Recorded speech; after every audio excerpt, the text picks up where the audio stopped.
When both engines died at 37,000 feet, Captain Riley had 12 minutes to save 236 people, or become another crash statistic. Nobody expected the calm Southwest pilot to land a powerless 737 on a runway too short for safety. But fighter jets overhead recognized her flying style instantly. That's Vesper. The decorated Navy pilot everyone believed had retired wasn't gone. She'd been hiding as a regular commercial captain for 5 years. Before you watch full story, comment below from which country are you watching. Don't forget to subscribe for more amazing stories. Captain Riley Callahan checked her watch, 6:47 a.m. 13 minutes until pushback. She walked through the cabin of Southwest Flight 819, her pressed uniform crisp, her smile practiced and calm. Passengers were still boarding. A mother struggled with a stroller. An old man searched for his seat. A teenager had earbuds in, oblivious to the world. 236 people. That's how many souls would be in her hands for the next 2 hours and 15 minutes. Denver to Seattle. Easy flight. She'd done it 40 times before. Morning, Captain, said Sarah, the lead flight attendant. Coffee's ready in the galley. Thanks, Sarah. Riley's voice was steady, unremarkable. The voice of someone who'd flown this route 100 times.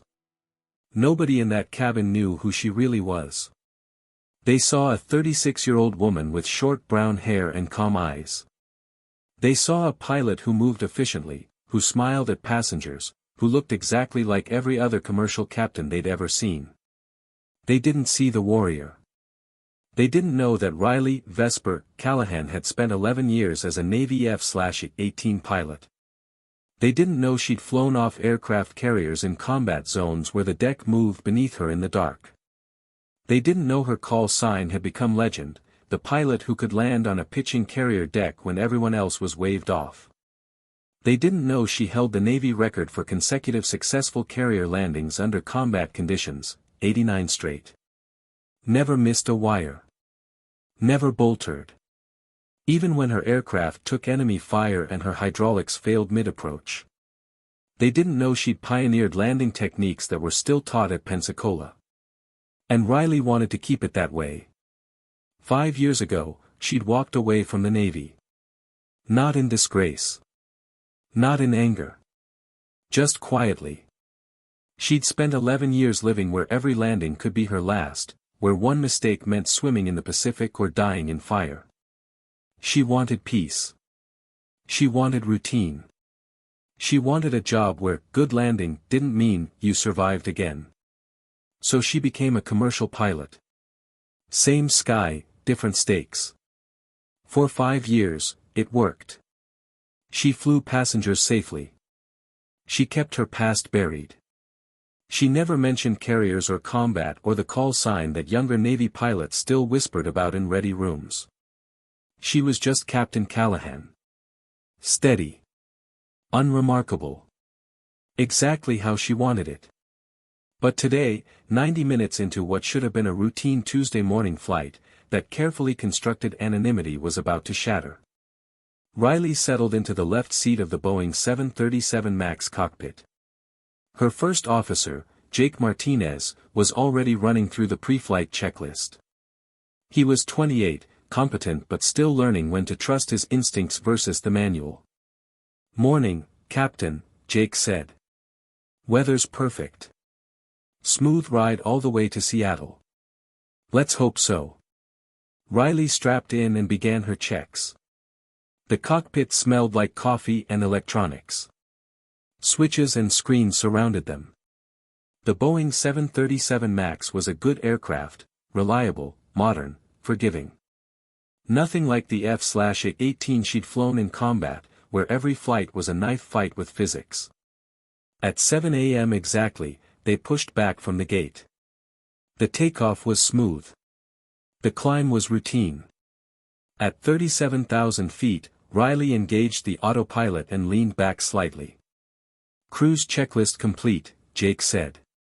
Flight attendants report cabin secure. Riley nodded. Below them, the Rocky Mountains stretched out like wrinkled brown paper. The sky was clear and blue. Perfect flying weather. In the cabin, passengers settled in. Some slept. Some read. Some scrolled through phones in airplane mode. A businessman typed on a laptop. A young couple held hands. A little girl pressed her face against the window, watching clouds. Normal. Safe. Routine. For 90 minutes, nothing happened. And then everything did. The explosion was deafening. A violent bang that shook the entire aircraft. Passengers screamed. Flight attendants stumbled in the aisles.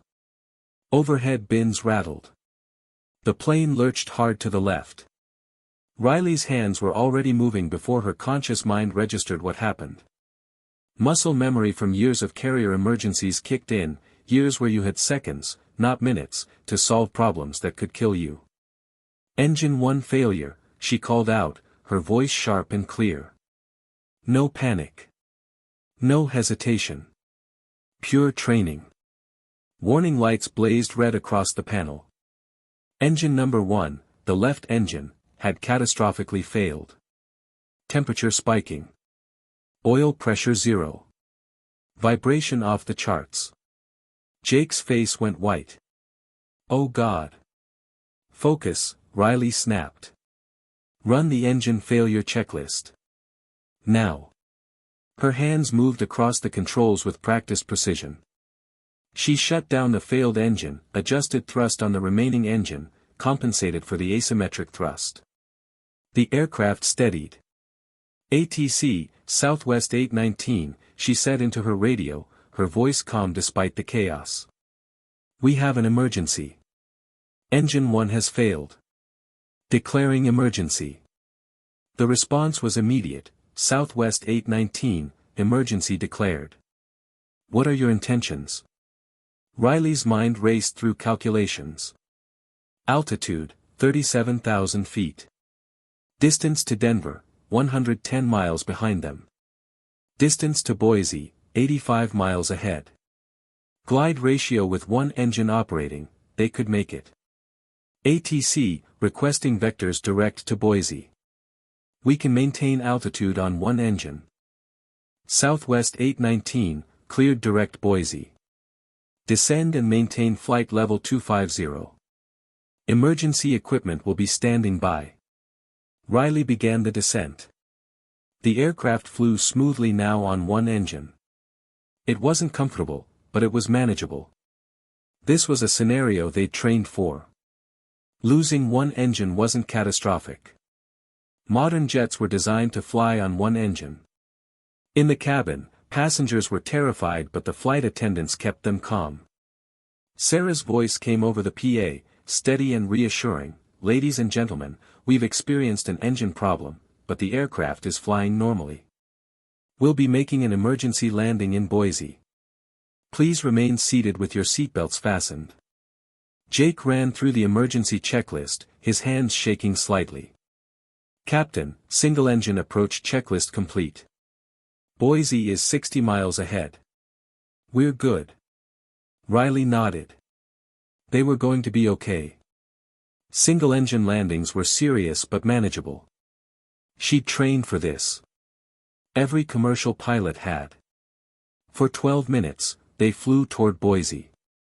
Riley coordinated with ground crews. Emergency vehicles were positioning. Runways were being cleared. Everything was proceeding by the book. And then the universe decided one catastrophe wasn't enough. "Captain." Jake's voice went tight with fear. "Engine 2. Riley's eyes snapped to the engine instruments. Her stomach dropped. Engine number 2, their only remaining engine, was dying. Not a sudden failure like the first one. This was worse. This was slow and terrifying. Temperature climbing into the red zone. Oil pressure dropping. Vibration increasing with every second. "No, no, no," Jake whispered. Riley's mind went cold and clear. If that engine failed completely, they'd be gliding. And at their current altitude and distance, they wouldn't reach Boise. 236 people. Including her. Including Jake. Including that little girl who'd been looking out the window. She made the brutal choice. Reduce power on the failing engine to keep it alive longer. But now they were barely maintaining altitude. Now they were in real trouble. ATC, Southwest 819. Her voice stayed level. Calm. The voice that had talked her through combat missions when missiles were flying and people were dying. Engine 2 is failing. We need closer options. What do you have? There was a pause. She could almost hear the controllers panic through the radio. Southwest 819, there's a small regional field 40 miles northeast. Single runway, 5,500 feet. No tower, minimal services. It's all we have. 5,500 feet. Riley's jaw tightened. For a Boeing 737 MAX at their current weight, that was suicide short. The manual said they needed at least 6,500 feet. Maybe more. But it was their only option. Give us the heading. Jake turned to stare at her. Captain, we need at least 6,500 feet. The manual says. I know what the manual says. Riley's voice was quiet but absolute. Give me flaps. We're taking that runway. Jake's hands shook as he configured the flaps. We're not going to make it. There's no way. We're going to make it. Riley's eyes were locked on the instruments. Trust me. But Jake didn't know who he was flying with. He didn't know about the 89 consecutive carrier landings. He didn't know about the times she'd put a damaged F-18 on a deck at night in a storm with hydraulics failing. He didn't know he was sitting next to a legend. As they descended, the second engine finally quit. Complete silence except for the wind. The aircraft was gliding now. A 150,000-pound brick with wings, descending at 1,800 feet per minute toward a runway that was far too short. Riley's hands moved across the controls with precision that didn't match her calm exterior. She wasn't flying like a commercial pilot anymore. She was flying like someone who'd landed on moving carriers in the dark with battle damage. She was flying like Vesper. Airspeed 160, Jake called out, his voice cracking. Altitude 11,000. Distance to field 32 miles. Riley didn't respond. She was doing math in her head. Glide ratio. Wind speed. Descent angle. She was flying by feel and instinct, adjusting for factors that weren't in any manual. 10,000 feet. 28 miles. The aircraft glided through clear blue sky. Silent. Surreal. Like a dream. And then the radio crackled with a new voice. Sharp. Military. Confident. Southwest 819, this is Viper Lead, F-22 out of Mountain Home Air Force Base. We're overhead monitoring your emergency. Say your intentions. Riley blinked. Fighter jets? Why would F-22s be? Viper Lead, this is Southwest 819. Dual engine failure. Attempting emergency landing at regional field heading 047. There was a pause. And then the voice came back, slower this time. Thoughtful. Southwest 819, we've been tracking your glide profile. That's not a standard commercial approach. That's a carrier approach. Who's flying that aircraft? Riley's stomach dropped. They recognized her flying style. After 5 years of hiding, fighter pilots were overhead watching her fly, and they knew. They knew she wasn't just a commercial pilot. Viper Lead, this is Southwest 819, she said carefully. I'm the pilot in command. Another pause. Longer this time. Then a different voice, younger, filled with something that sounded like awe. Ma'am, is this Vesper? The cockpit went dead silent. Jake's head snapped around to stare at Riley like she'd just grown wings. Riley closed her eyes for 1 second. Her buried past had just been dragged into daylight by fighter pilots who'd studied her techniques. Affirm, Viper lead. Her voice was quiet. This is Vesper. The radio exploded. Holy shit, I mean, confirm, you're the Vesper. 89 consecutive traps Vesper. Affirm. Now can we focus on not crashing? Yes ma'am. Viper flight, bracket the Southwest jet. We're escorting Vesper home. Jake finally found his voice. Vesper. Captain, what the hell? Later, Riley snapped. Right now, call out my airspeed. This landing happens once. The F-22s appeared like ghosts. Two sleek fighters flanking the gliding 737, close enough that Riley could see the pilots' helmets. They weren't just escorting. They were witnessing. 8,000 feet, Jake called, his voice shaking. 22 miles to field. Riley's eyes scanned the horizon. There. A thin line of pavement cutting through brown fields and trees. The runway. It looked impossibly small. 6,000 feet. 18 miles. Riley adjusted her glide path with tiny movements of the controls. No engines meant no thrust, which meant no margin for error. She had one shot at this. One approach. If she came in too high, she'd overshoot the runway. Too low, she'd crash into the trees before reaching it. Viper lead, can you give me winds at the field? She asked. Winds 090 at 12 knots, gusting to 18. Favoring runway 08. Riley processed the information. Slight crosswind. Gusts. Not ideal but manageable. 4,000 feet. 12 miles. In the cabin, passengers sat in terrified silence. Some prayed. Some cried quietly. Some held hands with strangers. Sarah, the flight attendant, stood at the front, bracing herself, her face pale but composed. That little girl who'd been looking out the window was now clutching her mother, eyes squeezed shut. Riley thought about all of them. All 236 people who trusted her to get them safely from Denver to Seattle. All 236 lives that now depended on skills she'd spent 5 years trying to forget. 3,000 feet. 8 miles. The runway was visible now. A narrow strip of cracked pavement, maybe 70 feet wide, surrounded by trees. No lights. No emergency equipment yet. Just asphalt that ended in grass and then forest. 5,500 feet of runway. About a mile. A 737 MAX at landing weight normally needed 6,500 feet, and that was with engines for thrust reversers. This was impossible. But Riley had built a career doing impossible things. 2,000 feet. 5 miles. Captain, we're high. We need to lose altitude faster. Riley shook her head. No. We stay on this profile. But we're going to overshoot. We're not. Her voice carried absolute certainty.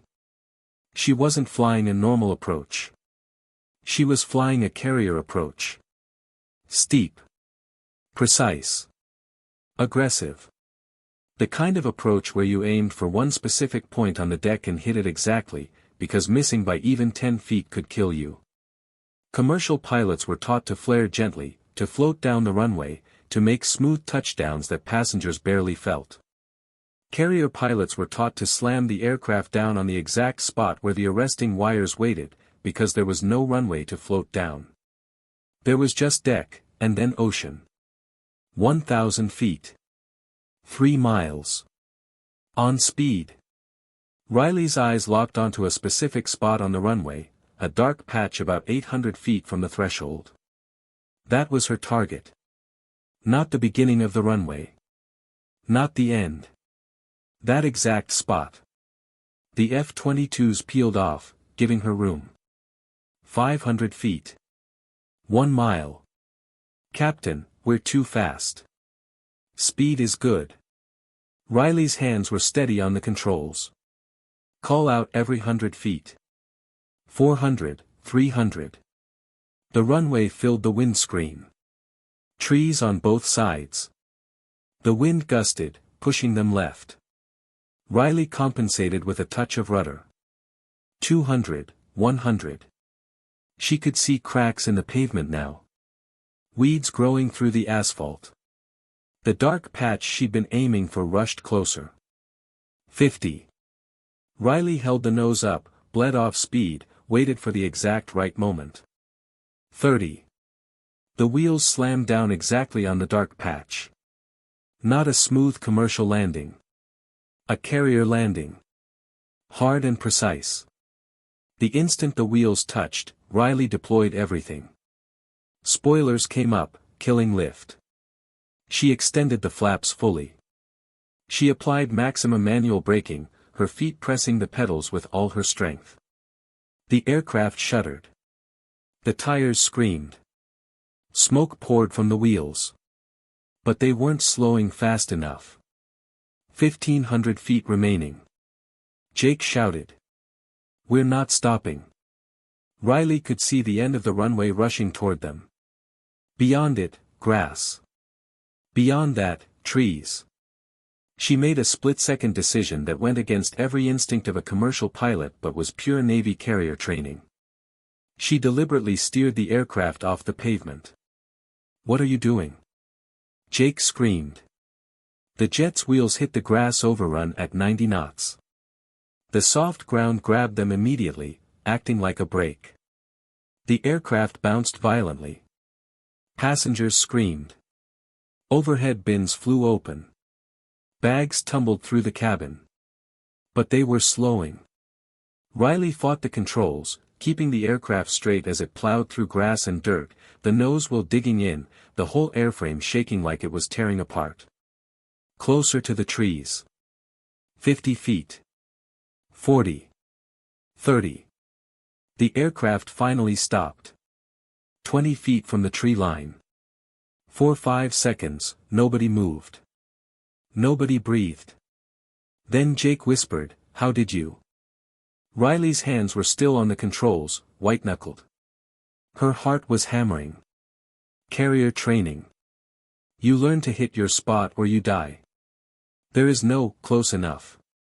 Outside, through the windscreen, she could see the F-22s circling overhead. As she watched, both fighters performed a slow barrel roll, a victory roll. A salute. Then they dipped their wings and departed, climbing into the clear blue sky.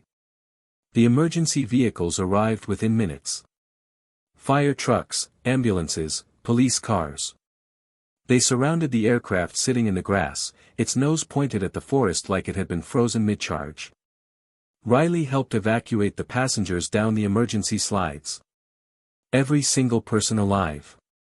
Some had minor injuries from the rough landing, bruises, a sprained wrist. But everyone was walking. Everyone was breathing. That little girl who'd been so scared ran to her mother at the bottom of the slide, crying with relief. Riley watched them embrace and felt something crack inside her chest. Captain Callahan. She turned. A fire chief stood there, his face a mixture of awe and confusion. "Ma'am, I've been doing this job for 23 years. I've never seen anything like that landing. That shouldn't have been possible." Riley just nodded, too exhausted to respond. The pilots from those F-22s radioed ahead. They said we were watching a legend fly. They said your Vesper. And there it was. The name she'd buried. The identity she'd hidden. Dragged back into the light. More officials arrived. FAA investigators. NTSB personnel. News helicopters appeared overhead. Word was already spreading. Jake found her standing near the aircraft, staring up at the battered fuselage. "Captain, or should I say Vesper, we need to talk." "Not now, Jake." "Yes, now." His voice was firm. You just saved 236 lives using skills I didn't know existed. Who are you? Riley turned to face him. I'm exactly who I said I am. Captain Riley Callahan. I fly for Southwest. Bullshit. Those F-22 pilots recognized your flying style from the air. They called you a legend. And that landing, he shook his head. That wasn't anything I've ever seen. That was military precision. Riley sighed. She was too tired to keep lying. 11 years. Navy F/A-18 pilot. Carrier operations. Combat deployments. I flew off carriers in storms when everyone else was grounded. I held the record for consecutive successful carrier landings under combat conditions. How many? 89. Jake stared at her. 89. That's impossible for most pilots. I know. Riley's voice was flat. My call sign was Vesper. Younger pilots studied my techniques. I pioneered methods for landing damaged aircraft that are still taught at Pensacola. And then I walked away. Why? Because I was tired of living where every landing could kill me. I wanted peace. I wanted routine. I wanted to fly without carrying ghosts from combat missions. She looked at the passengers being loaded into ambulances and buses. I just wanted normal. You hid all that? You flew for Southwest for 5 years and never told anyone. That was the point, Jake. Legends don't get to have normal lives. Everyone wants something from them. Everyone has expectations. I just wanted to fly passengers safely and go home. Jake was quiet for a moment. Then, you know this is going to blow up, right? Those F-22 pilots are going to talk. The story's going to get out. Hidden Top Gun pilot saves passengers. You can't hide anymore. Riley closed her eyes. I know. The story exploded within hours. Legendary Navy pilot's secret revealed in dramatic emergency landing. Vesper, the Top Gun hero who became a commercial pilot. 236 passengers owe their lives to carrier pilots' combat skills. News crews descended on the small airport. Reporters camped outside Riley's hotel. Her phone rang constantly, Navy contacts, media requests, interview offers. The F-22 pilots gave interviews praising Vesper's legendary skills. One of them, a young captain named Marcus Chen, told CNN, "We study her techniques at fighter weapons school. When I saw that glide profile, I knew immediately. Nobody flies like Vesper. She's a legend." The other pilot, Colonel Sarah Vega, added, "I've been flying F-22s for 12 years. I've seen incredible pilots. But Vesper's record of 89 consecutive combat carrier landings. That's not just skill. That's superhuman." Videos of the landing went viral. Aviation experts analyzed the approach, the precise touchdown, the decision to deliberately go off-runway to use the grass for braking. This is carrier deck thinking applied to an impossible situation, one retired Navy admiral explained on television. Commercial pilots are trained for smooth landings on long runways. Carrier pilots are trained to hit one exact spot on a moving deck. That's what saved these people. Southwest Airlines held a press conference. The CEO praised Riley but looked uncomfortable. The airline wasn't used to having military legends flying their 737s in secret. The NTSB preliminary report came out. The pilot's exceptional skills and unorthodox but effective techniques prevented what would have been a catastrophic crash.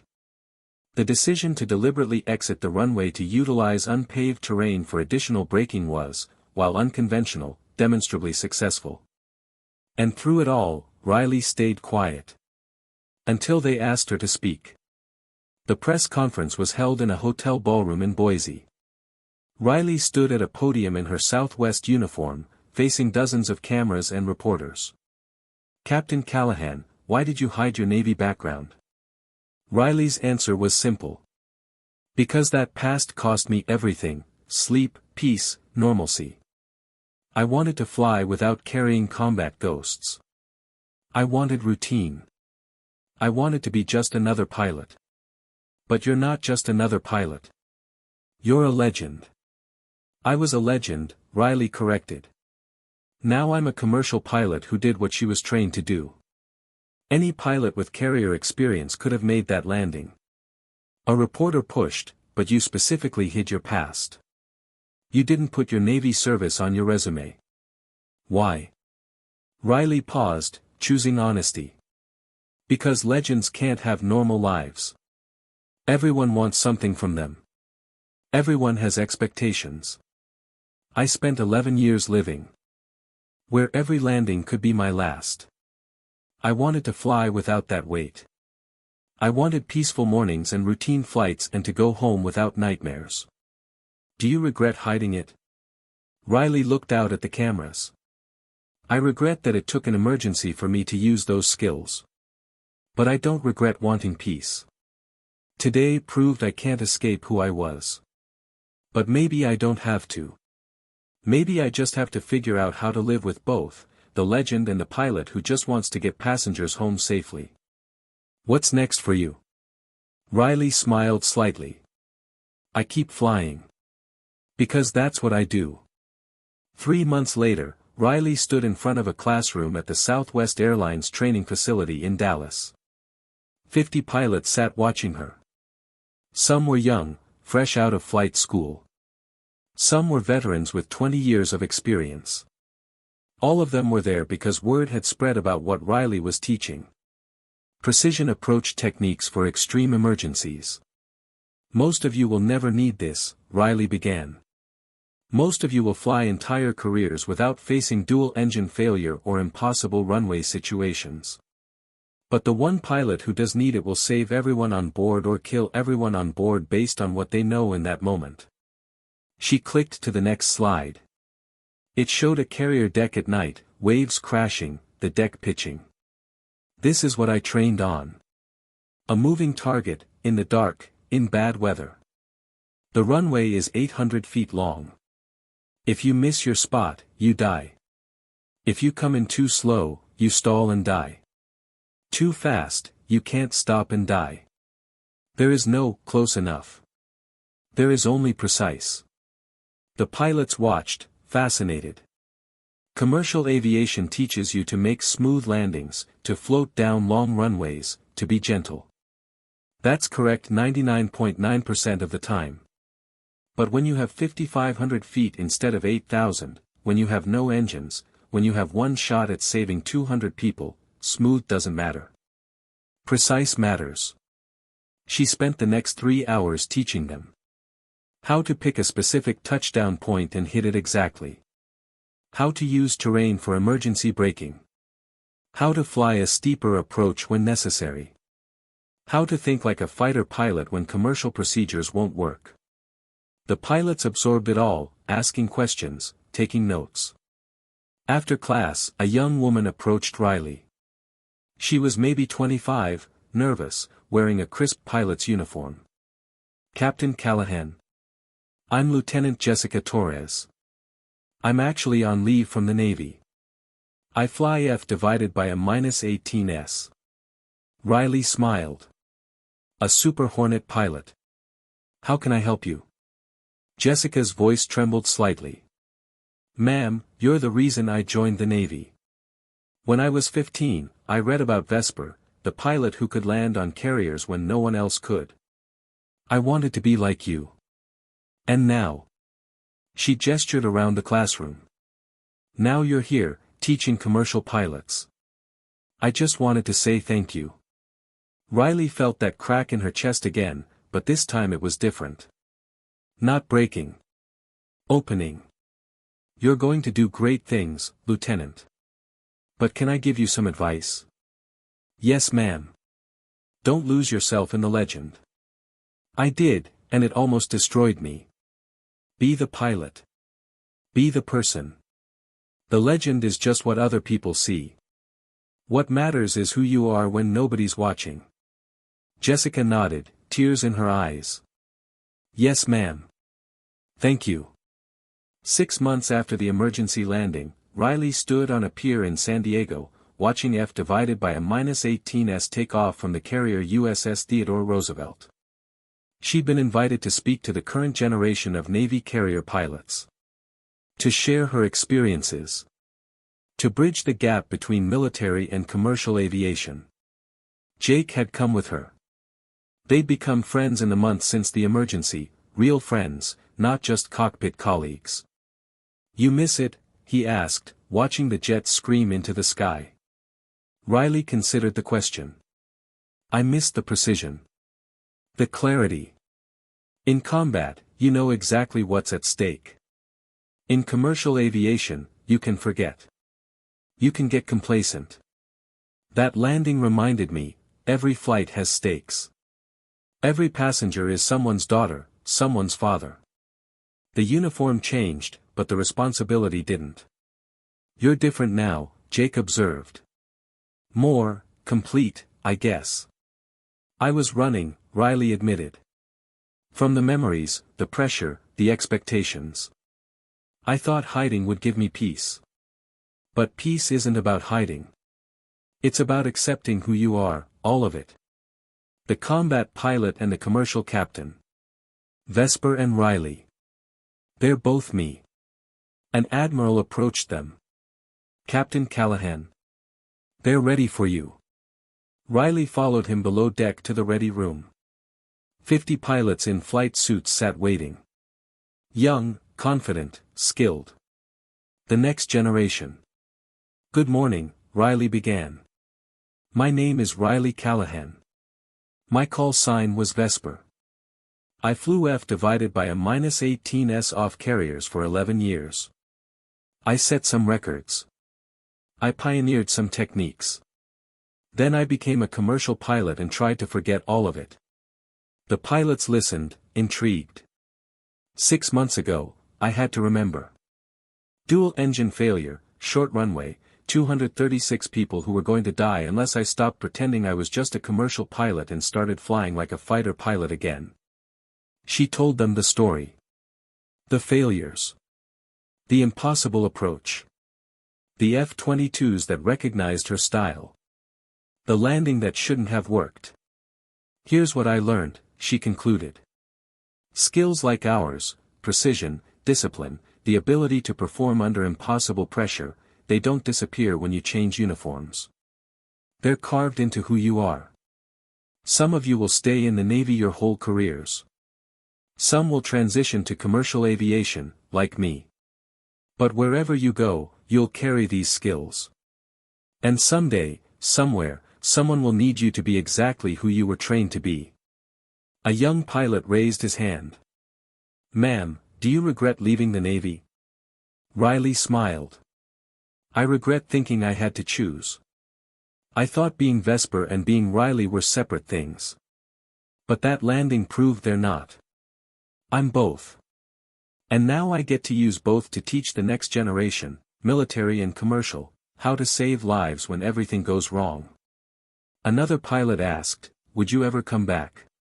To active duty? No. I did my time. I served with honor. But would I keep teaching? Keep sharing what I learned? Absolutely. That's how we honor the skills we've developed, by passing them on. 1 year after the emergency landing, Riley stood in the Southwest Airlines terminal at Denver International Airport, preparing for a flight to Seattle. The same route. The same aircraft type. But everything was different. Passengers recognized her now. Some asked for photos. Some just smiled and said, thank you for keeping us safe. She'd learned to accept it with grace. Jake was her first officer again. They made a good team.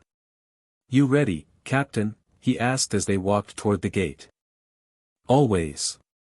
As they boarded, Sarah the flight attendant greeted them. Morning, Captain Vesper. Riley smiled. Just Riley is fine. Not to us, Sarah said. You're the pilot who saves people. That's worth celebrating. In the cockpit, as Riley ran through her pre-flight checks, Jake asked, "You ever think about that day?" "Every time I fly," Riley admitted. "But not with fear. With gratitude. I'm grateful I had the skills when they were needed. I'm grateful everyone survived. I'm grateful I don't have to hide anymore." The takeoff was smooth. The flight was perfect. Clear skies all the way to Seattle. As they approached for landing, Riley flew the approach with the same precision she'd used that impossible day, but this time on a long runway, with engines working perfectly, with plenty of room for error. But she didn't need room for error. She hit her touchdown point exactly. Because once you learn to land on a carrier deck in combat, every other landing is easy. After they parked at the gate and shut down the aircraft, Jake turned to her. "You know what's amazing? A year ago, nobody knew who you were. Now, young pilots, military and commercial, study your techniques. You're teaching classes. You're changing how aviation handles extreme emergencies. You created a legacy by trying to hide one." Riley laughed. "The universe has a sense of humor. What you really created," Jake continued, "is a bridge. Between military precision and commercial safety. Between the warrior and the guardian. Between Vesper and Riley. That's your real legacy." Riley considered that as they walked through the jetway. He was right. She'd spent 5 years trying to separate her identities, and one emergency landing had fused them together permanently. But it wasn't the landing that had changed her. It was accepting that she didn't have to choose. She could be both the fighter pilot who'd mastered impossible landings and the commercial captain who valued safety and routine. Those identities weren't contradictions. They were complementary. In the terminal, a little girl, maybe 6 years old, tugged on her mother's hand and pointed at Riley. "Mommy, is that the pilot who saved all those people?" The mother smiled. "Yes, sweetie." The girl walked up to Riley, shy but determined. "When I grow up, I want to be a pilot like you." Riley knelt down to the girl's level. "Then study hard, work hard, and never give up. And remember, being a great pilot isn't about being a hero. It's about getting everyone home safely, every single time." The girl nodded seriously, then gave Riley a hug before running back to her mother. Jake watched the exchange. "See? Legacy." "Yeah," Riley said quietly. "I guess so." 3 years after the emergency landing, Captain Riley Vesper Callahan stood on stage at the National Aviation Safety Conference in Washington, D.C. The auditorium was packed with pilots, engineers, safety officials, and aviation enthusiasts. The screen behind her showed photos of Southwest Flight 819 sitting in the grass, 20 feet from disaster.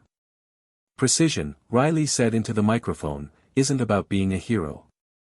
It's about being prepared. It's about training so thoroughly that when the impossible happens, your hands know what to do before your mind catches up." She clicked to the next slide, a carrier deck at night. "This is where I learned precision. Where missing your spot by 5 feet meant going into the ocean. Where there was no second chance, no go-around, no safety margin." The audience watched in silence. "For years, I tried to forget this training. I thought commercial aviation didn't need that level of precision. I was wrong. When Southwest 819 lost both engines, when we were gliding toward a runway that was 1,000 feet too short, this training saved 236 lives." She clicked again. Now the screen showed commercial pilots in a classroom, her classroom. "Today, I teach these techniques to commercial pilots. Not to make them fighter pilots. But to give them tools they pray they'll never need but will be grateful for if they do." Riley paused, looking out at the sea of faces. "I spent 5 years hiding who I was. I thought being a legend was incompatible with being a regular pilot. I thought I had to choose between Vesper and Riley, between warrior and guardian, between precision and peace." She smiled. "That emergency landing taught me I never had to choose. The skills that kept me alive in combat are the same skills that keep passengers safe today. The precision that won me a call sign is the precision that gets families home to dinner. We don't leave our training behind when we change uniforms. We carry it forward and use it to protect the people who trust us with their lives. The applause started slowly, then built into a standing ovation. After the speech, Riley stood in the lobby, talking with young pilots who wanted advice, with safety officials who wanted to implement her training methods, with reporters who still found her story fascinating. A man in a Navy dress uniform approached. She recognized him immediately, Admiral James Whitmore, who'd been her commanding officer during her final deployment. "Captain Callahan," he said formally, then smiled. "Or should I say Vesper?" "Sir." Riley shook his hand. "It's good to see you." "I watched the footage of that landing probably 50 times, Whitmore said. "Every time, I see the pilot I trained. The one who could land on a pitching deck in a storm when everyone else was waved off. You haven't lost a step." "I tried to lose it," Riley admitted. "Tried to forget it all. But you couldn't. Because that kind of skill isn't just training. It's who you are." The Admiral's expression grew serious. "Riley, I'm not here to recruit you back. You've earned your peace. But I want you to know, the Navy's proud of you. Not just for what you did in service, but for what you're doing now. You're building a bridge between military and civilian aviation. That matters." Riley felt emotion tighten her throat. "Thank you, sir. There are 100 young pilots in the fleet right now who study your techniques. They watch videos of your landings. They analyze your approach angles. You're still training the next generation, even from the outside." He smiled. Vesper never really retired. She just expanded her mission. After the Admiral left, Riley stood alone for a moment, looking out the conference center windows at the blue sky beyond. A voice behind her said, "Penny, for your thoughts." She turned. Jake had flown in for the conference to support her. "Just thinking about how strange life is," Riley said. 3 years ago, I was hiding in plain sight, pretending to be someone I wasn't. Now I'm standing on stages talking about carrier landings. Regrets? None. And she meant it. I finally understand something. I wasn't running from being Vesper. I was running from the expectations, the pressure, the idea that I always had to be perfect. But the truth is, I was always just Riley, trying to do her job well, trying to keep people safe, trying to live a good life. And Vesper?" Riley smiled. "Vesper is just what people call Riley when she does something extraordinary. But we're the same person. Always were." Jake nodded. "You flying tomorrow?" "Denver to Seattle." "Same route as that day?" "Same route, different you."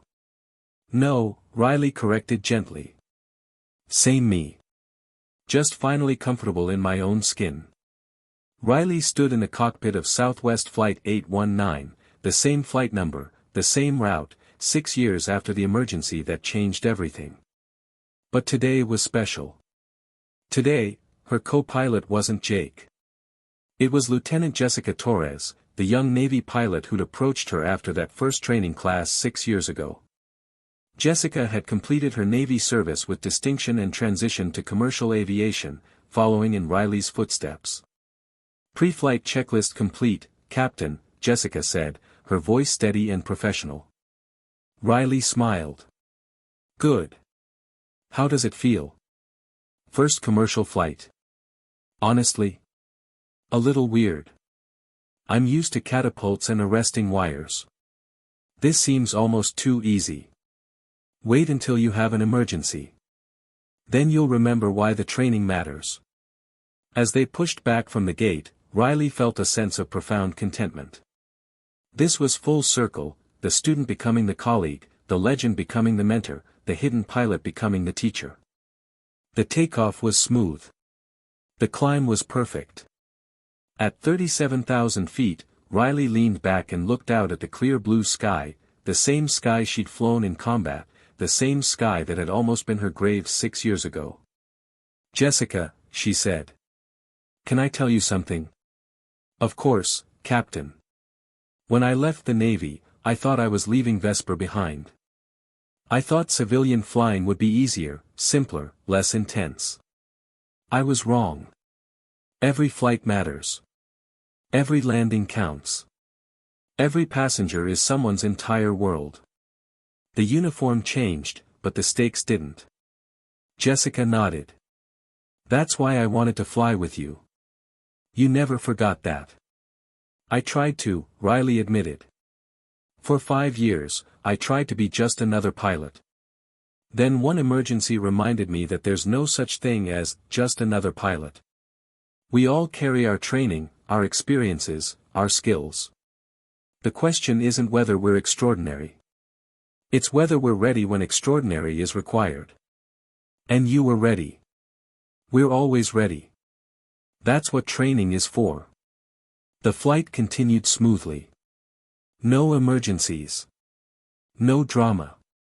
Just a routine Tuesday morning, carrying passengers safely from Denver to Seattle. And that, Riley had learned, was its own kind of extraordinary. As they began their descent into Seattle, Jessica flew the approach with precision that made Riley proud. Not carrier precision, that wasn't needed here. But commercial precision. Smooth, safe, exactly by the book. The landing was perfect. Passengers barely felt the touchdown. In the terminal afterward, Riley watched Jessica talking excitedly with the gate agent about her first commercial flight. She saw herself 6 years ago, eager, competent, trying to find her place in a new world. An elderly woman approached Riley, walking slowly with a cane. "Excuse me," the woman said. "Are you Captain Callahan?" "Vesper." "I am." The woman's eyes filled with tears. "I was on your flight. 6 years ago. The emergency landing. I was sitting in row 23, seat C. I was flying to Seattle for my granddaughter's wedding." Riley remembered. She remembered every face from that flight, every person she'd been responsible for. "I never got to thank you," the woman continued. "We evacuated so fast, and then there were all the reporters and officials. But I wanted you to know, because of you, I walked my granddaughter down the aisle. Because of you, I've met 2 great-grandchildren. Because of you, I've had 6 more years of life." The woman took Riley's hand. "You gave me time. Precious time. Thank you." Riley felt tears in her own eyes now. "You're welcome. I'm glad you got those moments." After the woman left, Jessica came over. "That happened a lot. More than you'd think.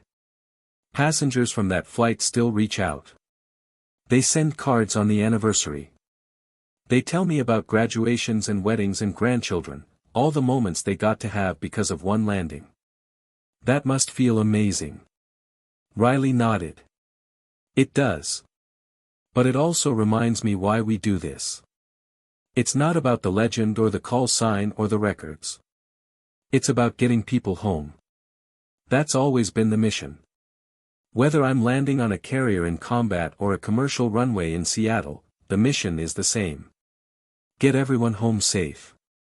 10 years after the emergency landing, Captain Riley Vesper Callahan prepared for her final flight before retirement. She was 46 now. She'd flown for Southwest for 15 years total, trained hundreds of pilots in precision emergency techniques, and helped rewrite aviation safety protocols based on military carrier operations. Her final flight was Denver to Seattle, where else, on Southwest Flight 819. The airline had arranged for Jake to be her first officer, bringing their partnership full circle. He was a captain himself now, flying his own routes, but he'd requested this trip specifically. "You ready, Captain?" Jake asked as they walked to the gate together. "Ready," Riley said. "Though it feels strange, knowing this is the last time." The gate area was crowded, not just with passengers, but with people who'd come to see Riley off. fellow pilots, flight attendants, ground crew, news cameras, and passengers from that emergency landing 10 years ago. Riley saw the mother and daughter. The little girl who'd been 6 was now 16. She saw the businessman who'd been typing on his laptop. She saw Sarah, the flight attendant, now a training supervisor. They'd all come to say goodbye. "Captain Callahan," a reporter called out. "Any final words before your last flight?" Riley thought for a moment. "Just this. Every person who gets on an airplane trusts us with everything, their lives, their time with family, their dreams and plans. That trust is sacred. Whether you're flying fighters or flying families, whether your call sign is Vesper or you're just starting flight school, never forget that trust. Honor it with every flight." The boarding was smooth. Passengers smiled at Riley, many recognizing her, many just appreciating the calm confidence she projected. As Riley settled into the captain's seat for the last time, Jake said, "You know, 10 years ago when we first flew together, I thought you were just another captain. Good, but ordinary. I was trying to be ordinary. But that emergency showed me something. There's no such thing as ordinary pilots. There are only pilots who are ready when the extraordinary happens. And you taught me that being ready doesn't mean being fearless. It means being trained, being focused, and being committed to the mission." Riley smiled. "You learned well." The takeoff was perfect. The flight was smooth. Clear skies, light winds, no issues. At 37,000 feet, Riley looked out at the sky she'd been flying in for over 20 years, first in Navy fighters, then in commercial jets. The same sky, but she'd changed. She'd grown. She'd learned that hiding from your past doesn't give you peace. Accepting it does. "You know what I'm most proud of?" Riley said to Jake. "What?" "Not the landing. Not the records. Not the call sign." She gestured at the instruments. "This. 10 years of safe flights after that emergency. 10 years of passengers who got home to their families without drama, without news coverage, without emergencies. The routine flights are what matter most.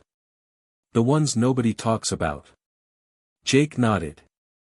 "Because the goal isn't to be a hero. It's to never need to be." "Exactly."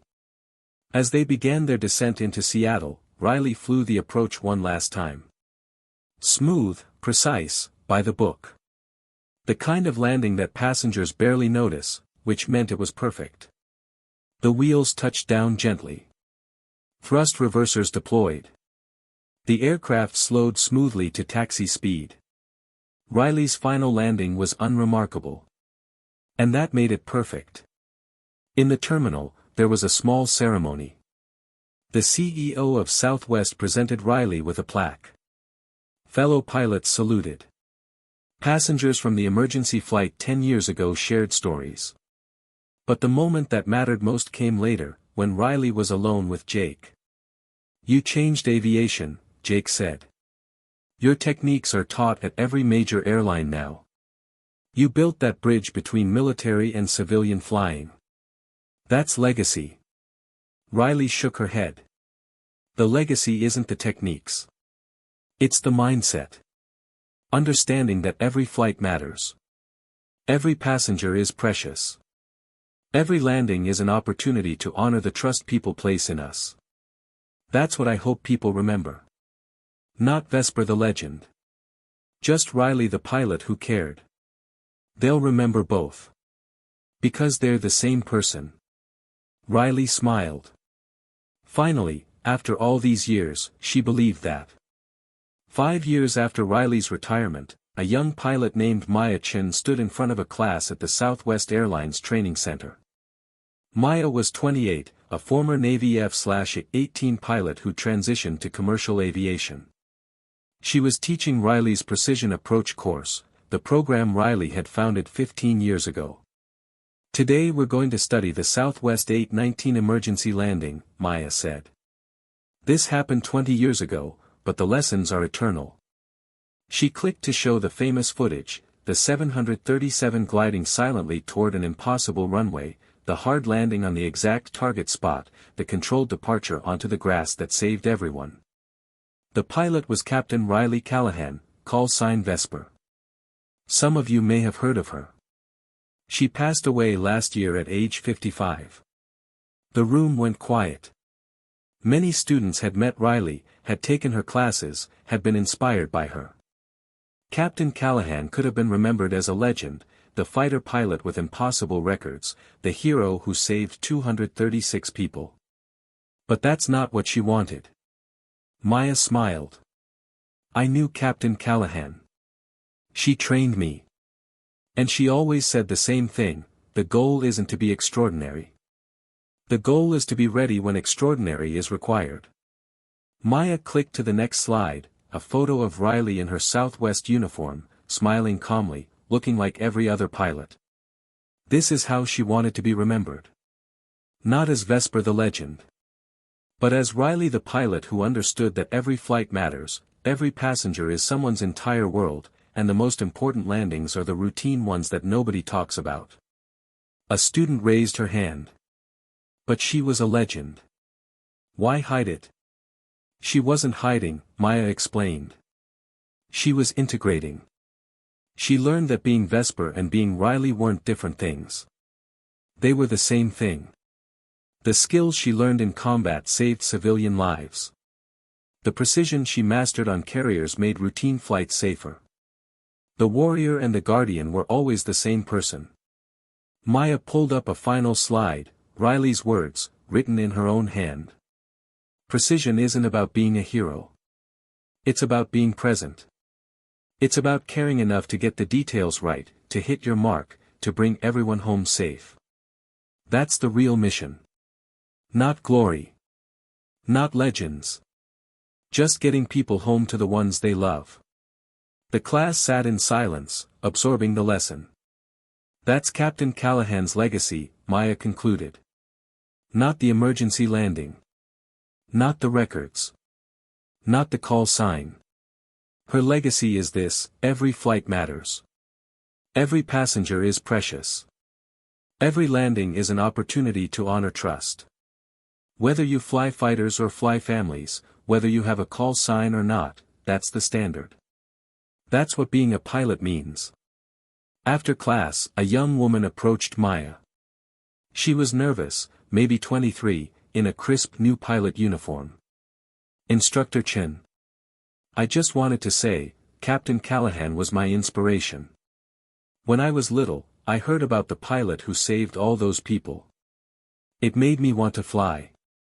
And now, learning that she spent years just flying routine flights, keeping people safe without recognition, that's even more inspiring.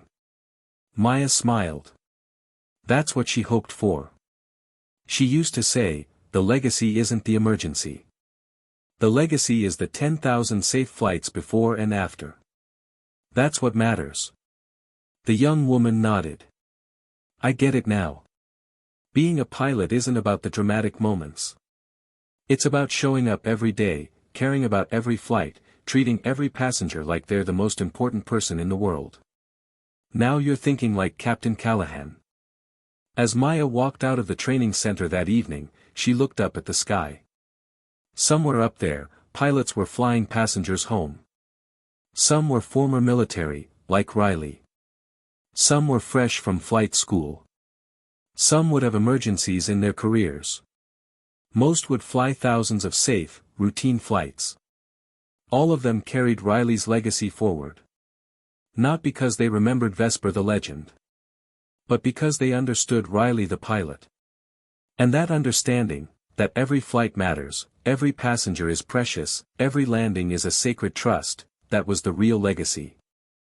That was what Riley, Vesper, Callahan had truly given to aviation. Not a dramatic emergency landing. But a quiet revolution in how pilots think about their mission. And 20 years later, that revolution was still changing lives, one safe flight at a time. In memory of all the pilots, military and civilian, who bring people home safely, flight after flight, without recognition or glory. Your routine precision is the real heroism.